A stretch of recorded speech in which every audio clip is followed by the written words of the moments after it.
Hello, welcome to Jason the Old Millennial. My name is Jason, speaking here in my basement in the great state of Kansas, and coming back to you talking about my favorite movies from the 1980s. I've been going through this top 100 favorite movies of the 1980s, and we're to the top 40, so I'm going to cover number 40 through number 31 on my list.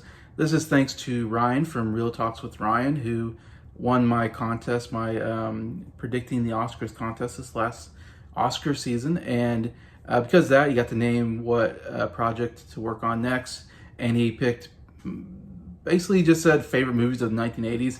I turned into 100 movies just to make it fun and challenging anyway. So yeah, so getting to some really good movies here. Top 40 were definitely good. I mean, these are all movies I enjoy, of course, but yeah, I really enjoyed talking about these movies. So let's get to the next part of my list here on Jason the Old Millennial.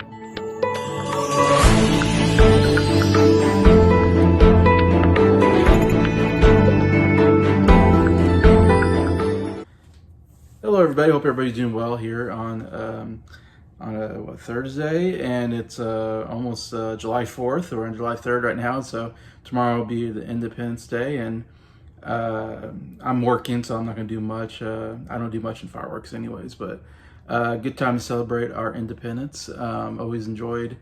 If I was off, it'd be enjoyable, I guess, to go somewhere and see fireworks.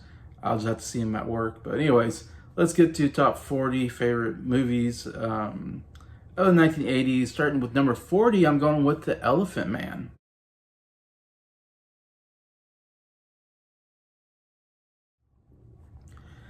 Yeah, Elephant Man, very interesting movie. I think it's David Lynch, I think, directed it.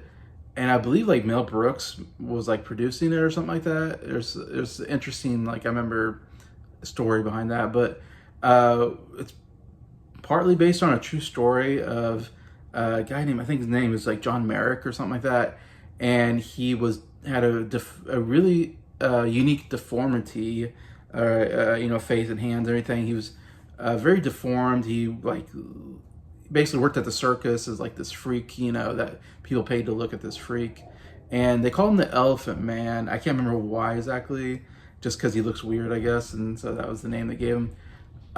John Hurt, who plays the Elephant Man, I should say, what an incredible performance, what incredible makeup work. I mean, for even the 1980s, I mean, that was some incredible makeup where you had no idea it's John Hurt. And John Hurt was such a great character actor, I'd say, supporting actor type actor who gave really good supporting roles, like in Alien movies, and later on he being Harry Potter. And he's one of those guys that showed in Hellboy. He just shows up and he's always really good. And I think he gives an absolutely incredible performance because you don't even know it's John Hurt. And he must have gone under so much incredible hours of painful makeup to do that character. But he has to kind of put on this kind of lisp, this kind of just a tragic character, this Elephant Man. He's a man, but everybody looks at him as a freak, because of the way he looks. And yeah, a really cool movie about Anthony Hopkins is cool. A young Anthony Hopkins, kind of. I say young, younger than we're normally seeing. In here is playing this doctor who takes him in and tries to give him some humanity. It's kind of a beautiful story of trying to give this guy some humanity for the first time in his life, when he's always looked at as a freak because of the way he looks, and dresses him up nicely, and has him, not go out, but at least have people see him and see him for who he is as a man. He does get made fun of at one point and runs off, and we have that famous, "I am not an animal, I am a human being." Great line, great performance there. Man, you feel so sorry for this guy. So it's one of those movies, man. It's a kind of a sad, tragic story, but yet the acting is so good with Anthony Hopkins and John Hurt, and such an interesting story. So definitely want to check out if you've never seen this movie or heard about it. The Elephant Man at number 40 here. Number 39, I'm going with the movie Arthur.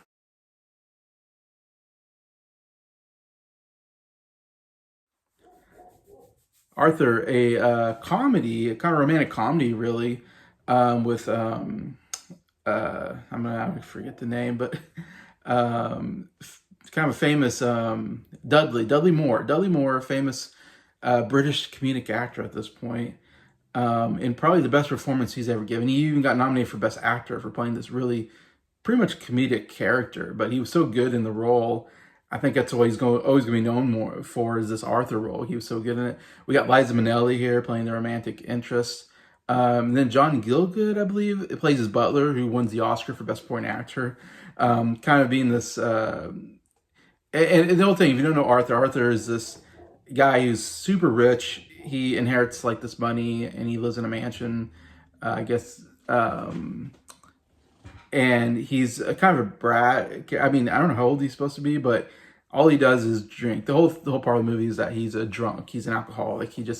But it's a comedy, so it's not a sad alcoholic, but he's a funny alcoholic. But he drinks a lot and just spends money and sleeps with prostitutes, and just, he's having the time of his life. Just not doing any kind of work, not taking any kind of responsibilities, just doing whatever makes him happy. And because he's rich, he can do anything he wants. So, but yeah, he's kind of a likable character. He's funny. Very good performance, like I said. John Gielgud plays this butler who is very, very loving and caring towards Arthur, almost like a father figure, and tries to give him advice, tries to help him, even though he's actually working for him. But he is that one consistent kind of figure in his life that he needs anyways. And so there's actually a really cool relationship between him and his butler. Even at one point, the butler is like, I don't know if he's dying or he's in the hospital, and Arthur, tries to cheer him up and goes and visits him and stuff. And it was a really funny, kind of heartwarming relationship between there. But it also turns out to be a pretty good romantic comedy. The whole thing is Arthur, his parents are forcing him to marry this other girl from a rich family, even though he doesn't really care about her or know anything about her.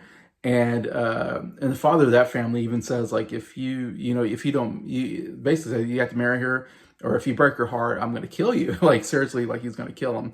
So life is almost in danger. Like, he has no choice. But then he meets this kind of just regular girl played by Liza Minnelli, who's not rich, just, a regular working class girl who lives with her father, played by an actor that was in Seinfeld, played Seinfeld's father. I'm forgetting the name of the actor. Anyway, he's pretty funny too. But he kind of meets her and falls in love with her and just wants to date her, even though he's supposed to be engaged to this other girl. He actually kind of falls in love with Liza Minnelli, just a regular girl, not a rich girl. And so it's actually a pretty nice romantic comedy. And I actually really like Liza Minnelli. I don't usually think Liza Minnelli's that attractive, or that I've never really been a big fan of hers as an actress. But I actually kind of liked her in here. I kind of felt she did a good job here as a romantic, lead, as a female lead. And some really good laughs here. And yeah, just a nice romantic comedy. I really enjoyed it. So I have it here at number 39 here, Arthur. Number 38, I have The Big Chill.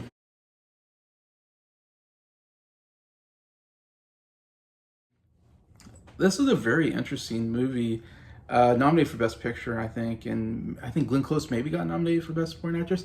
It's an incredible cast of 80s actors and actresses, and it's an interesting story. It's not, again, this is a movie that people talk about a lot, but it's one of those very hidden gems. Like, when I saw it, I was like, wow, this movie is way better than I expected it to be. And I've heard other people watch it and they say the same thing. So this is definitely one of those movies that you haven't heard of. It's definitely worth a watch, because I think you'll be pleasantly surprised at how good it is.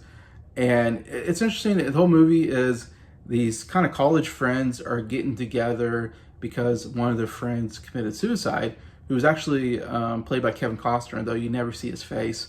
You only see his hands at one point as he was tying a tie. But he's supposed to be in the movie, but they cut him out or something like that. So interesting there. But you have people like Kevin Kline, Glenn Close, Jeff Goldblum. There's the guy that's from like Platoon and Major Leagues is in there, and I'm forgetting his name right now, who's an Oscar. I mean, you're talking about Oscar-nominated actors, winners, kind of in their prime, I guess. Interesting enough, before I ever really knew any of them, most of them I didn't know until the 90s. So it's kind of interesting going to this movie and going, man, these are some really good actors getting together.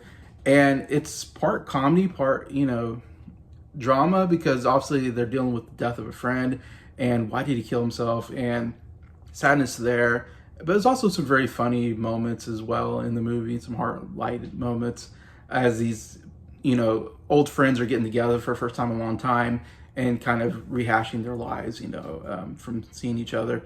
Yeah, it's puzzling, just a really good story, really good script, I guess, and really good acting, anyways, and really kind of makes you think about life, anyway. So yeah, definitely check this out. Big Chill, really good movie here at number 38.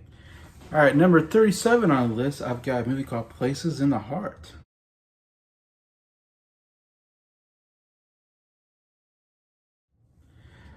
Places in the Heart stars Sally Field as a wife that I believe has a son, and is widowed. Her husband is actually murdered, kind of by accident, and they own a farm and everything. Of course, he runs the farm. This is early 1900s. Let's see, it's during the Dust Bowl. Basically, they're like in the Midwest during the Dust Bowl. Yeah. Anyway, so she's just a normal housewife that just takes care of her son in the house, and her husband takes care of the farm or whatever in the business. And all of a sudden he's gone, so there's the income that she gets to live the life that she wants, and so she kind of has to be forced into the role of taking over the family farm basically and making business transactions, even though she's not used to it. So she actually gets help from other people, including Danny Glover. What's great about this movie is not just Sally Field wins her second Oscar for Best Actress for a really great performance by Sally Field, but Danny Glover is great here. Kind of lives at the farm with her and helps her with some of her business transactions. You have John Malkovich here, kind of a young John Malkovich, one of the earlier films I've seen him in. He plays a guy who is blind, and he also lives there and helps out as well. And yeah, those are kind of two main characters that kind of help her out. Both great performances by both actors. As she tries, because the other men around try to take advantage of her because she's a woman.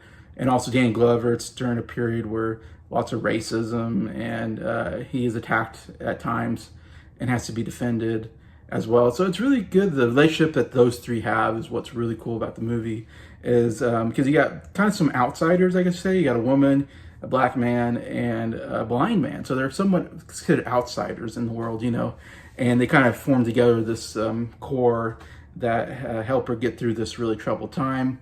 We have one part where a tornado, because it's tornado, kind of area in the Midwest, and a tornado hits and they have to get in the cellar. There's a great moment there. There's a whole Dust Bowl part where, a sandstorm hits and you can't even see where you're going. That's an interesting scene as well. There's a side story with Ed Harris, again, a young Ed Harris kind of, which is cool. Ed Harris is such a great actor, where he's having an affair on his wife, and there's kind of a whole side story about that, about his character as well.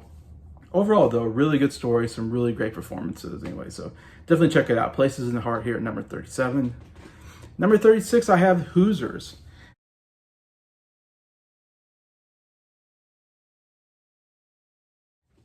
And if you're a basketball fan, this has to be on your list of great 80s movies.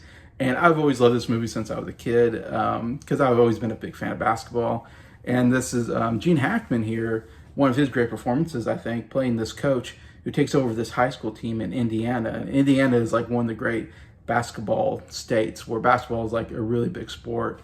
It's like the biggest sport for them in Indiana, and they've had some great, traditions there. Anyway, so he takes over this team, and he implements he's a very hard-nosed coach who says things like, you can't shoot the ball until you pass it like 3 times. Every time down the floor, don't shoot until you pass it 3 times. He has some very fundamental ideas that then kind of get him some hate from some of the parents, stuff like that. For instance, one of the players don't abide by his rules, so he doesn't have many players, I think, at the beginning on the team, and so he doesn't play him, and they only play 4 players instead of 5 players. So he was willing to play only 4 players and lose the game than to play that 5th guy who isn't obeying his rules. So I kind of love that he's not compromising his, moral ideas. And of course, it gets him in trouble with, like I said, the parents want to fire him for that. What, you didn't play my boy? That kind of stuff. Really like Gene Hackman here, though. Yeah, this little side story with Dennis Hopper, who actually gets a nomination for Best Supporting Actor in the role. He plays, I think he's the father of one of the kids that's playing basketball, but he's also his character. He's an alcoholic. He's kind of known for being an alcoholic, and so Gene Hackman's character is, I guess he's a good coach. So Gene Hackman tells him, you got to sober up and you got to be my assistant coach. So he becomes his assistant coach. And there's even one part where Gene Hackman's character gets ejected from the game, and Dennis Hopper has to take over. And his whole thing, I think, is that the stress of the job kind of makes him drink or something like that. And so he actually ends up putting in a play that wins the game. And it's kind of that moment where his son, is kind of ashamed of his father because of being an alcoholic, but he's kind of proud of him at that one point. So we get kind of a good story there with Dennis Hopper, who's a really good, and he's kind of getting older here, but giving a really good maybe the last really great performance from Dennis Hopper, I would say. He was great in Speed as well, but and he's from the state of Kansas, I might add. So really shout out to Dennis Hopper in this role. But yeah, and it's based on a true story, I believe, of this Indiana high school team who wins kind of is the big underdog. It's kind of a small school who beats a bigger school for the championship anyway. So, but yeah, great basketball movie. Hoosiers here at number 36. Number 35, I have The Karate Kid Part 2.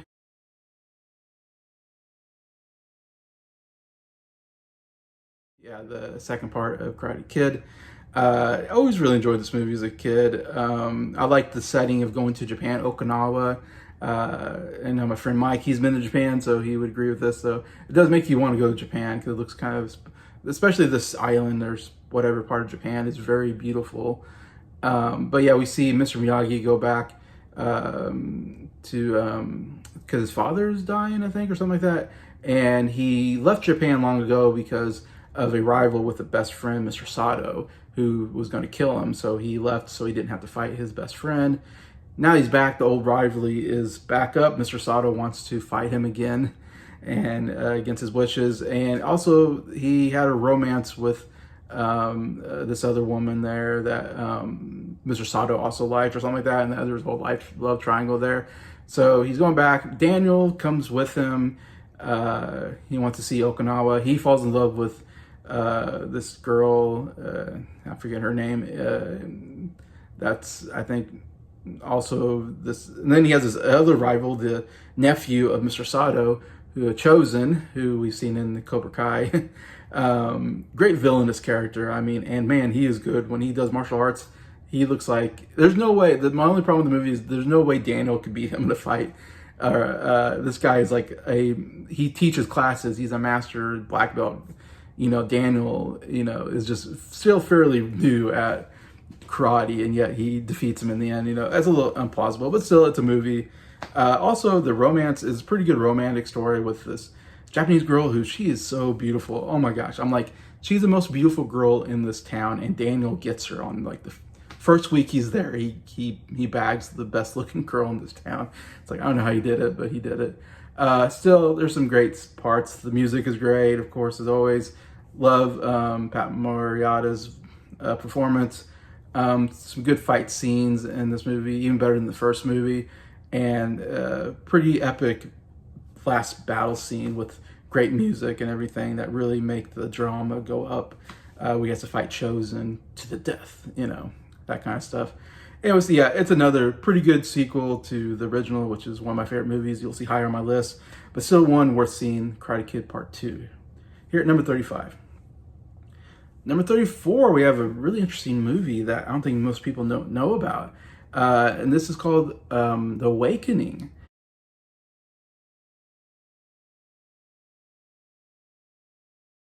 And this stars Robin Williams and Robert De Niro. Interesting pairing with these two.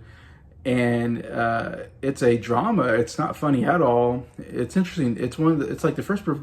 I feel like it's the first time I've seen Robin Williams in a movie where he wasn't funny, where he wasn't the comedic character that he normally is, where he's fast talking, all this.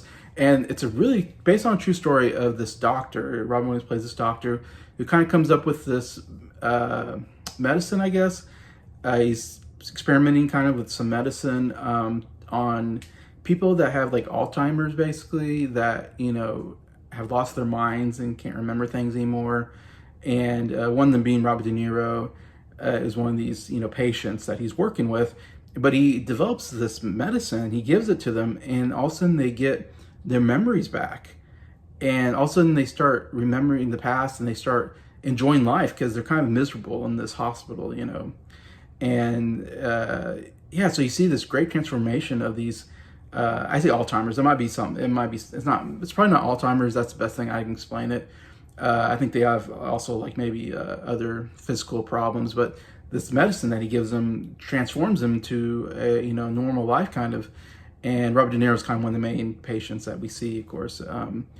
And it's kind of this wonderful thing, you know, that we get to see them, you know, be either, you know, like I said, kind of enjoy life for the first time in a long time and remember things and do normal things that they haven't been able to do. The only problem is it wears off and they go back to their normal state. So it's kind of sad in the end that they all have. It's not. It doesn't cure what they have, but it kind of. It's called awakening. It's like awaken them for the first time in a long time, where they had normal lives for a short period of time. So they brought some joy to them. Unfortunately, it didn't last, and they go back to their normal, you know, not themselves. Anyways, so but yeah, overall, it's a really interesting story based on a true story and really good performances. I mean, De Niro, I think, got nominated for Best Actor for his performance. He does a real good job.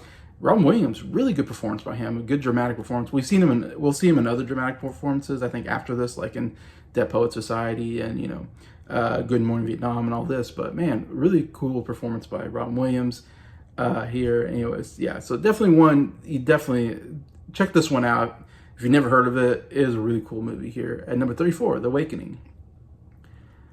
At number 33, I'm going with Rambo, First Blood Part 2.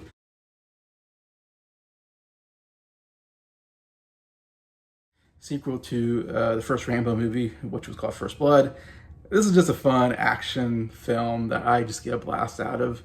I'm a huge fan of First Blood. That's a movie you're going to see on my list really high. I really love that first movie. Stallone gave a really great performance. I love the character Rambo. And this is my second favorite movie probably in the franchise, the first one being the best one.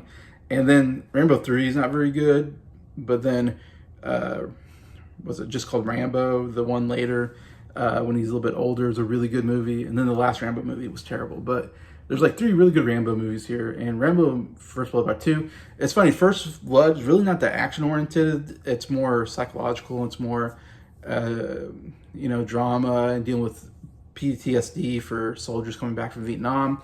This, though, is like, okay, we're going to put Rambo back into what he does. You know, this is more of an action movie than the first one.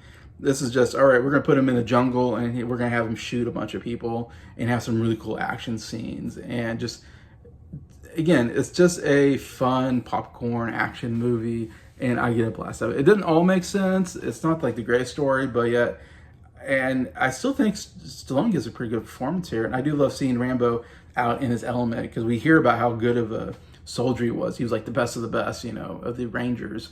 And we see it here, you know, of course. And there's nothing better than seeing Sylvester Stallone, like in his kind of his prime, shirtless, just ripped, and he has that bandana, and he's holding this big machine gun, and him slow motion shooting this machine gun, shirtless. Oh, what a great image! I mean, it's just one of the best action scenes of all time. But yeah, it's a fun action movie. He kind of gets double crossed, and he wants to get revenge. There's that storyline there, but yeah, it's just a fun movie. So I have Rambo First Blood Part 2 here at number 33 on my list. Number 32, we got a James Bond movie. We got For Your Eyes Only.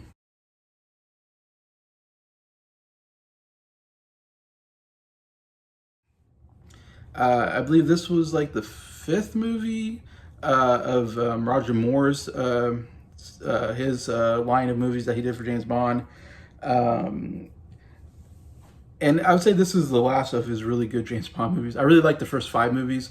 The last 2 aren't particularly good. He's getting too old. This is the point where he's starting to get a bit old, but he's not too old yet to play the part. Unlike I said, the last 2, which is Octopussy and then A View to a Kill. Those last 2, he definitely looked too old for James Bond and trying to romancing young women. But yeah, here it still works. I think it's still overall a good performance by Roger Moore. Overall, a pretty good James Bond storyline. And you also get Topol, which I love. Topol, who was in Fiddler on the Roof, my favorite movie of all time.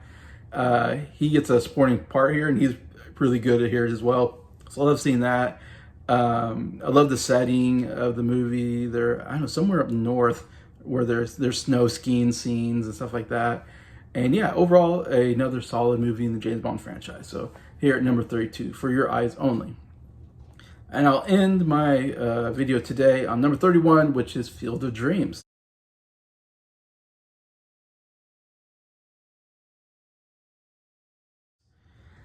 Yeah, this is a movie that's very cool story idea, and just a great ending and some great emotional moments here.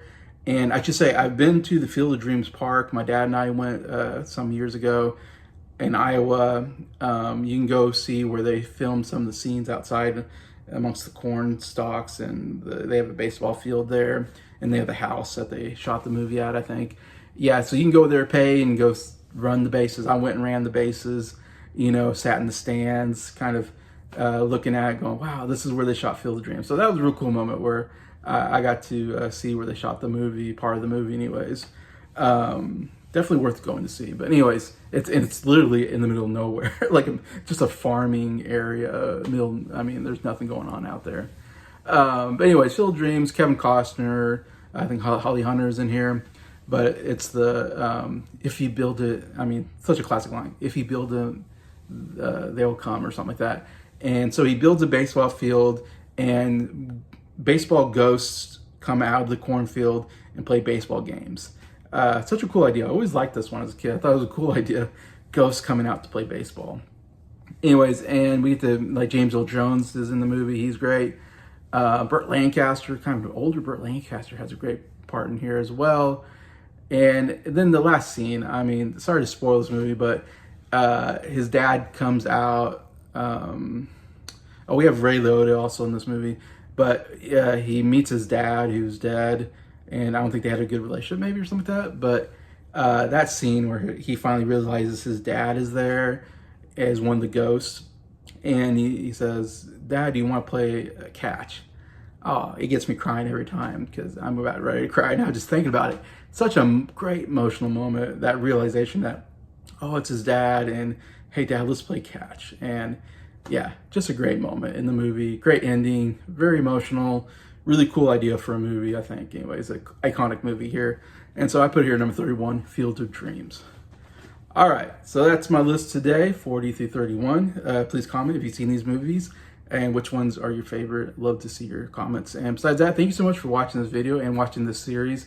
I appreciate everybody commenting, especially like Ryan from Real Talks with Ryan. And I know Mike usually always comments on these movies. I really appreciate you guys commenting. I love seeing, even though you say you haven't seen these movies, I love when you comment. Besides that, thank you so much for everybody that subscribed to the channel. I appreciate you all and hope you have a good day and a good July 4th.